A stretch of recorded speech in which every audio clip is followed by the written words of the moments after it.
In this lecture, I will tell you the importance of predicting uh, the velocities and accelerations of various points on a IC engine mechanism.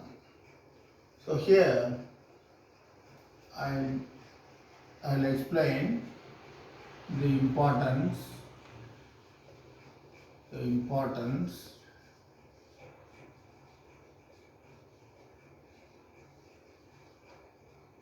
of estimating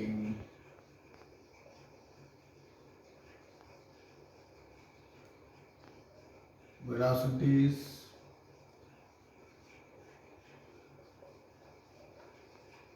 and accelerations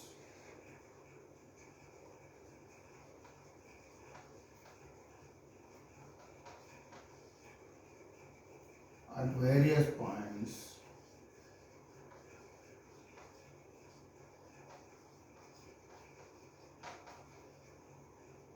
in IC engine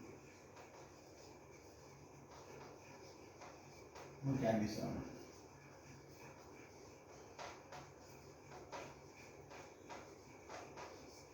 So I'll explain the importance of estimating velocities and accelerations at various points in an IC engine mechanism.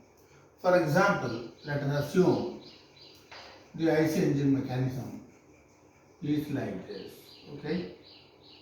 Is like this.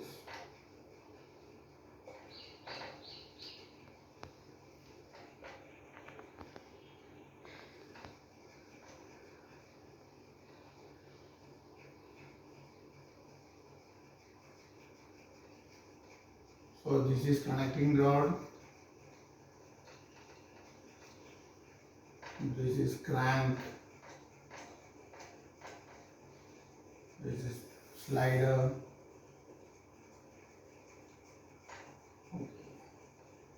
So this is how an IC engine mechanism is there.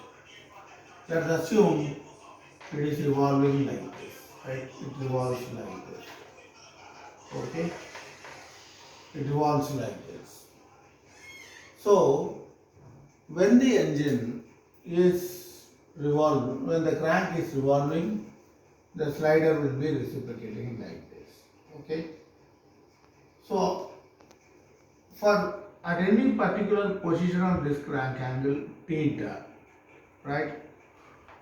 And for given RPM of the engine, right, we should be in a position to find out the velocity at any point on the connecting rod or on the piston or on the crank, right? We should be in a position to find out. Why we should be in a position to find out? For example, if you take, let's assume the direction of rotation of velocity, angular velocity is like this, the crank is revolving like this, let us assume. So in that case, the velocity of this particular point, that is where the connecting rod or the crank are pinned together, at that point the velocity will be like this. It will be perpendicular to the crank, right? And in between the, see, on various points of the crank, here see the velocity is 0, as all of us know, it is fixed. Here it is permanently fixed, a permanent joint, right? So here it is 0, whereas here it is maximum, velocity is maximum. In the intermediate points, how it will be? In the intermediate points, you see, if we join these two by a line like this, right? If we join these two by a line like this, right? Then at this point, if we join a parallel line to this particular line, so this will be the velocity, right? So at this point, so drawing a parallel line to this, so this will be the velocity, right? I'll draw it in a different color, right? The velocity is in a different color so that everyone will be able to easily understand. So I'll join the same in different color, right? So this is the velocity. So velocity. Let us assume this is point O, this is point B, and this is point P, right? This is point P. So here velocity of B relative to O will be this much. Alright, at this point if you take, so draw a parallel line to this, so like this. So this will be the relative velocity of this particular point with respect to O. So if we take it at this point, this will be the relative velocity with respect to O. This point, this will be the relative velocity. All these lines are parallel to each other, right? Here, so like this is the maximum velocity, this is 0. Joining these two lines and drawing parallel lines, you can find out very easily what will be the various velocities at various intermediate points, right? Whereas on the connecting rod, it is not that easy to find out. See, if we take the velocity VBO and if we take the radius of the crank is R, R will let us assume the radius of the crank is OB, right? Radius of the crank is OB, right? Radius of crank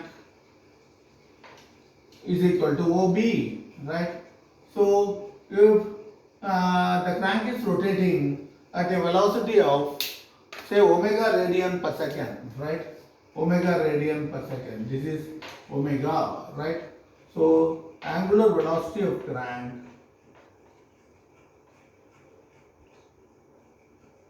is equal to omega, right? Then what will be this velocity VBO? VBO is equal to omega into OB, right? Omega into OB, right? So that will be the velocity of VBO, right? At intermediate points, it will be, see at point O it is 0, in between it will be proportional to the distance from of that particular point from O, right? Here, but it is not that easy to find out the velocity on the connecting rod, right? So here we have to draw a velocity triangle and we have to find out what are all the velocities at various points like this, right? So we have to draw a velocity triangle, only then we can find out, right? So why we want to find out the velocities? Only when we find out the velocities, we will be in a position to find out the accelerations. See, we should find out what should be the acceleration at this point, what should be the acceleration at this point. Like that, we should be in a position to estimate what will be the accelerations of various points on the connecting rod. As well, we should know what will be the acceleration of the piston. Why we should find out? Why we should find out? So we have to find it out. See, only when we know the acceleration, see one way, let us assume for example, right, at this particular point, the velocity is in this direction, right? See, velocity is in this direction, right? The velocity of this particular point, let us assume this is E. Then velocity of E with respect to O, let us assume it is like this, right? Then at that particular point, if you draw the velocity triangle, we will be in a position to find out the acceleration at the point E with respect to O. That is also possible to estimate. But why we should estimate this? See, only when you know the acceleration, if you know the mass of the connecting rod, then you can find out at this point what will be the force acting at this particular point, right? So by knowing acceleration and knowing the mass of the connecting rod, M into AEO will be the force at the point EO, right? EO, E with respect to O, right? So why we should find out the force? See, only when you see here, if you know the velocity here, if you know the velocity of Vp with respect to O, then you will be in a position to find out the acceleration of P with respect to O, right?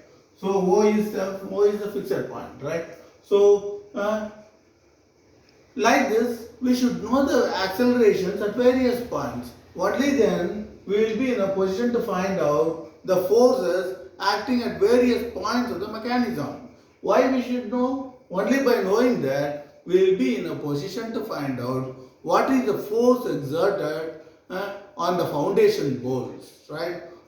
Or we will come to know how much amount of jolting is there, or the engine will topple or something like that. When you design itself, you will be in a position to find out in which direction how much force will act, and also we will be in a position to find out how much amount of force will be acting on the foundation bolts, right? So only when you know the force acting on the foundation bolts, you will be able to design the foundation for the engine, right? So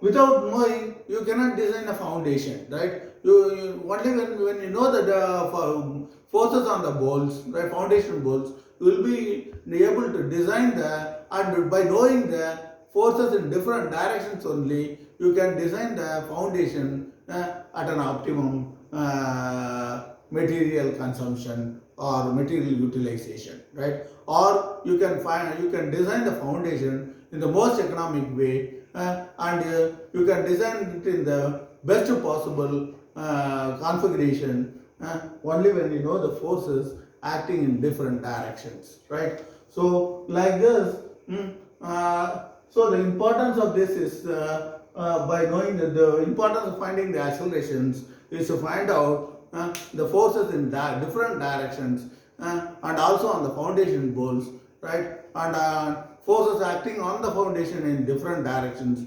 By knowing all these things only, we can design the foundation very efficiently and very effectively. Thank you.